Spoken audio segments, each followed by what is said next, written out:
Voilà, Baïdi Haribo en direct chez les GG. Les grandes gueules. Bonjour, monsieur Baïdi Haribo. Bonjour. Bienvenue. Voilà, bienvenue chez les GG. Ben, écoutez, hein. Monsieur Baïdi, une rencontre à Troyes au palais Séroutoréa, des images rarissimes, des assauts d'amabilité. Beaucoup étaient interloqués devant, qui suivaient devant le petit écran. Dites-nous d'abord, qu'est-ce qui a concouru à cette rencontre? Je vais commencer par vous dire d'abord que je veux bien parler avec vous. Mais cette fois-ci là, je veux parler. Écoute, je ne veux pas qu'il y ait des... Allez, Baïdi, non, c'est pas une conférence de presse. Maintenant, si c'est comme ça, j'arrête de parler, je coupe mon téléphone, l'ami. C'est comme vous voulez, il n'y a aucun problème. Voilà. Non, mais il n'y a aucun problème. Attendez, mais c'est ce qu'on fait là, justement. Non, attendez les gars. Qu'on recadre les choses, Baïdi. On ne contrôle pas les grandes gueules, c'est important. Voilà, nous, on vous laisse parler. Allez-y. Allez-y. Allez-y, Baïdi. Allez-y, on vous a posé une question.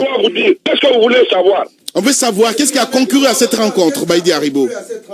Mais il s'agit d'un chef d'État qui a invité un citoyen, de surcroît un leader politique, changer sur les sujets de la nation. Il n'y a eu rien d'autre. Allez, on l'a perdu, hein, voilà, Baïdi, on va essayer de le rappeler. Non, allez, voilà. Perdu, je suis là. Allez-y. Mais on vous a posé une question, vous ne semblez pas avoir répondu à cette question. On a parlé de cette rencontre à Troyes, au palais Séroutoréa. Beaucoup, peu s'attendaient à une telle rencontre, surtout avant la décision de la Cour constitutionnelle. D'abord, dites-nous, qu'est-ce qui a concouru à cette rencontre? Oui, non, mais l'autre question, c'est pourquoi cette rencontre maintenant, Baïdi Haribo? Maintenant, voilà, c'est très simple. Pourquoi cette rencontre? On s'intéresse au contexte. Hein. Mais c'est très simple. Cour suprême ou pas, il y a eu la CENI qui a déjà donné un résultat provisoire. Deuxièmement, il y a une question de calendrier. Le président Sidya Touré avait des exigences à l'extérieur. Donc il a quitté samedi. Il va durer jusque presque à la fin du mois. Oui. Alors que le président Alpha Condé souhaitait cette rencontre plus tôt avant son départ pour New Delhi. Oui. C'est tout ce qui a déterminé cette rencontre qui a été précipitée. Il n'y a pas eu de deal ni de commentaires comme vous le tentez de le raconter les gens. Bien. C'est des hommes responsables, c'est des Guinéens, c'est des leaders qui se sont retrouvés en responsables et ils ont parlé maintenant des sujets de la nation. Deuxièmement, le fait qu'il y a eu l'amabilité entre les deux hommes, ça date de 30 ans. Il y a eu des bruits entre eux, ils se sont retrouvés en bons amis, en anciens opposants ensemble, et puis ils ont parlé de bons vieux temps. Et puis maintenant, qu'il y ait ça entre les deux, ça c'est autre chose.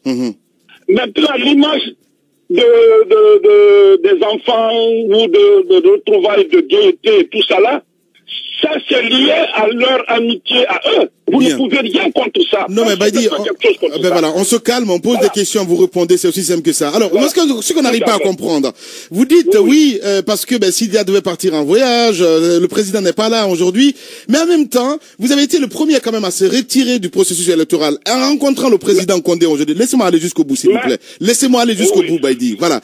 En rencontrant le président, ça veut dire quoi exactement? Comme si vous validiez, en fait, les résultats que la CENI a publiés. C'est un peu cela. Et en même temps, vous dites non, mais on n'est pas d'accord. Les élections ont été tronquées. Et les élections, ça n'a pas été transparent. Vous avez dit pas mal de choses là-dessus. C'est qu'il y a un peu... Mais Lamine, écoutez-moi très bien. Allez-y. Est-ce que on vous a dit qu'on reconnaît les élections? Est-ce qu'on vous a dit que tout ce qu'on a fait ou tout ce qu'on a dit, on l'a nié? Oui, puisque vous avez dit que vous allez rencontrer le président. Est-ce que... Mais Lamine, vous me laissez parler. Allez-y. Mais attendez, Tamba, laissez-le parler, sinon il va avoir une crise cardiaque là en direct. Allez-y, Baïdi. Non, je n'ai pas de crise cardiaque. Et puis, grandes gueules. Je parle à la radio, les gens pensent que je m'énerve. C'est ma façon de parler. J'ai un timbre qui est fort et je parle comme ça. Je ne suis pas énervé, je suis calme.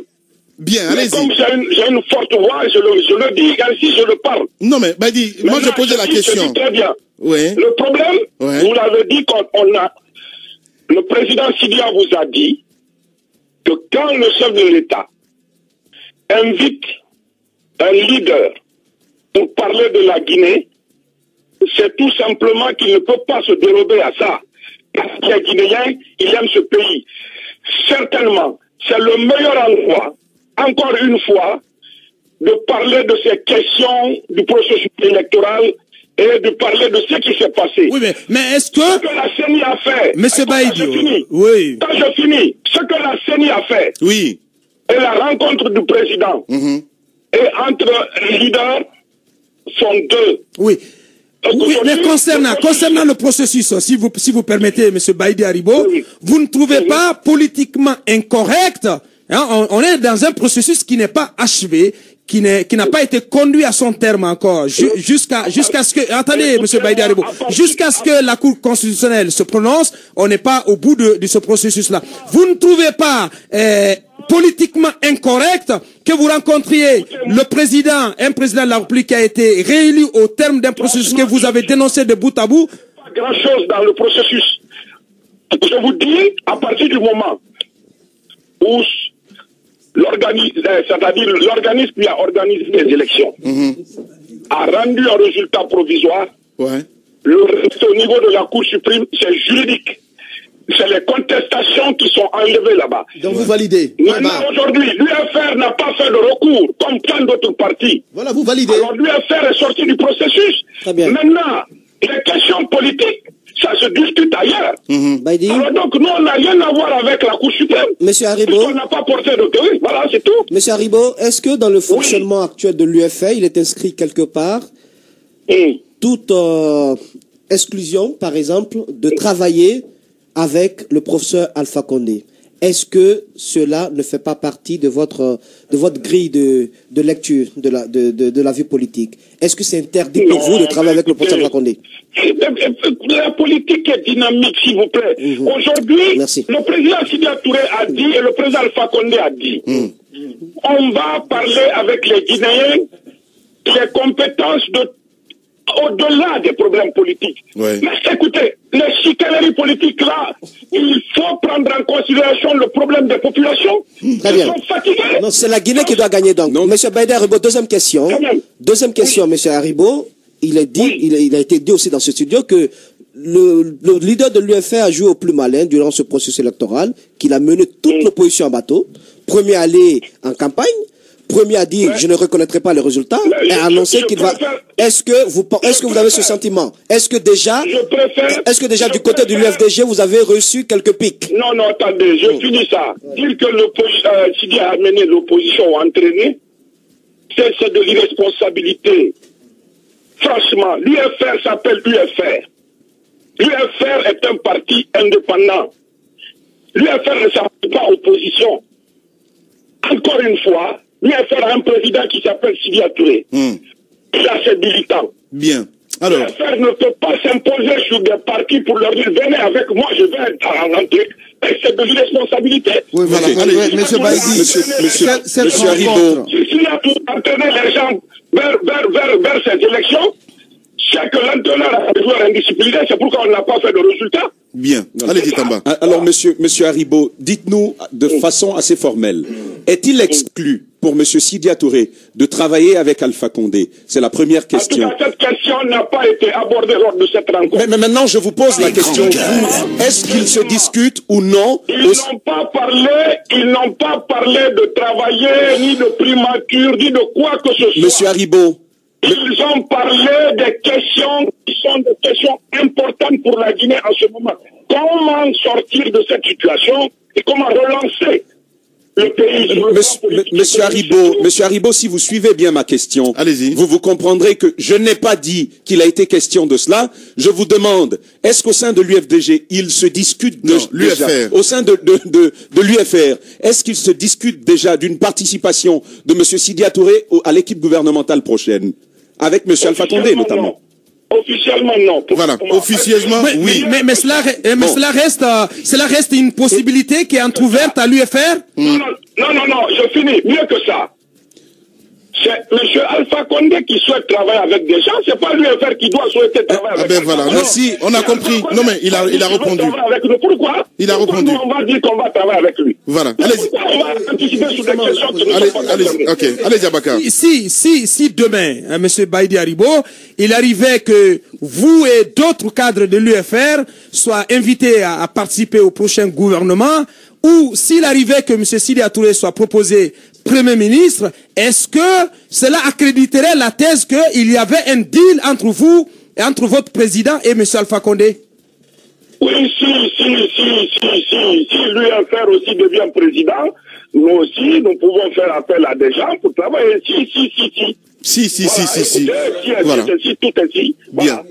Baïdi Aribo, est-ce qu'on peut dire quelque part qu'il y a eu un deal avec Sidya Touré en 2020, vous serez le président de l'UFR? C'est au parti de déterminer. Allez, sans langue de bois, s'il vous plaît. Baïdi, allez. Je dis et je répète. Oui. C'est pas à moi de dire ou de décider quoi que ce soit ce qui concerne l'UFR. Mais il s'est dit que le deal entre vous et Sidya Touré, c'est que vous allez être président de l'UFR en 2020 pour représenter le parti, je vais dire, à la présidentielle. Mais qui vous a dit que 2020, Sidya ne sera pas là? Écoutez, j'ai les grandes oreilles quand même. Allez-y. Ah ouais, d'accord. Ouais. Alors donc il faut le faire. Alors, une question. Baïdi, comment réagit votre base électorale à la suite de cette rencontre à la télé? Ben, tout le monde est content. Eh ben oui. Baïdi, cette question, on dit que l'UFR commence à avoir son électorat s'érodé. Est-ce que le fait, on dit, oui, mais effectivement, non, c'est ce qui se dit. Monsieur Baïdi, allez-y. Monsieur Baïdi, s'il vous plaît, laissez-moi poser ma question. Est-ce que cette rencontre n'est pas finalement le signe que le poids électoral du parti s'étiole et que ce parti cherche à s'agripper sur le RPG Arc-en-Ciel? Dernier virage. J'ai pas compris, pardon. Baïdi arrive en direct chez les GG. Allez-y, Djibril. Je reprends ma question. Oui. Et vous avez eu... en tout cas, vous avez régressé par rapport à la dernière présidentielle, à la présidentielle de 2010. Maintenant, la question, est-ce que cette rencontre n'est pas finalement le signe que le poids électoral du parti s'est étiolé et que ce parti cherche à s'agripper sur le RPG Arc-en-Ciel?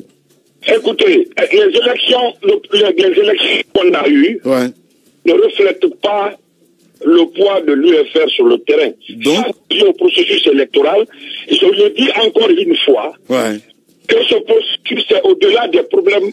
Non, les problèmes politiques sont au-delà de ce processus électoral. L'UFR a des militants. Bien. L'UFR a un électorat. Et aujourd'hui, si les élections sont transparentes, franchement, c'est pas le poids de l'UFR. Et ça n'a pas été le cas. Bien. Voilà. Baïdi Aribo, vous restez avec nous. On va vous tester dans un instant. Les grandes gueules d'Adafo Média, le talk show qui fait trembler les politiques. Les grandes gueules, c'est à coup de scoop et révélation. Les grandes gueules ont forgé l'image des pourfendeurs anticorruption, malgré les critiques des politiques et d'une partie de la presse en Guinée. Les grandes gueules, c'est fait une spécialité depuis plus de 5 ans, des enquêtes qui ont ébranlé le sommet de l'État. À suivre tous les jours sur Adafo Média et l'ensemble des réseaux partenaires. Les grandes gueules, la minute, oui ou non? Un feu roulant de questions, avec une seule réponse possible. Oui ou non? Langue de bois, s'abstenir. Langue de bois, s'abstenir. Baïdi Aribo en direct ce matin chez les GG. Oui ou non, Ahmed Kamara? Alors oui ou non, si M. Sidya Touré est aujourd'hui choisi comme Premier ministre et que les gens crient dehors, c'est pas votre problème. Ben, c'est à Sidya Touré de répondre à ça. Non, mais vous représentez l'UFR, je vous pose la question en tant que cadre de l'UFR. Non, je représente l'UFR, mais je suis secrétaire exécutif, c'est très simple. Alors, honorable Baïdi Aribo, à l'UFR, les discours ont moins d'importance que les actes. Oui ou non? Non, les discours et les actes font notre fierté et notre conviction. Moussa Moïsila. Voilà. Oui. Le micro n'est pas activé. Allez dire. Oui ou non, honorable Baïdi, l'UFR est dans l'option d'isoler l'UFDG parce que vous n'avez pas encaissé le fait que l'opposition ne s'est pas regroupée autour de la question de la candidature unique sur la personne de M. Sidya Touré. Oui ou non? Non, non, pas du tout. Oui ou non, M. Sidya Touré a déjà retourné sa veste? Non, pas du tout. Oui ou non, Ado, du côté de la Côte d'Ivoire, a joué beaucoup dans cette rencontre? Non, pas du tout. Merci beaucoup en tout cas, M. Baïdy Aribo, d'avoir accepté notre invitation ce matin. Merci beaucoup. À très bientôt. Au revoir et bon courage surtout. Hein. Les grandes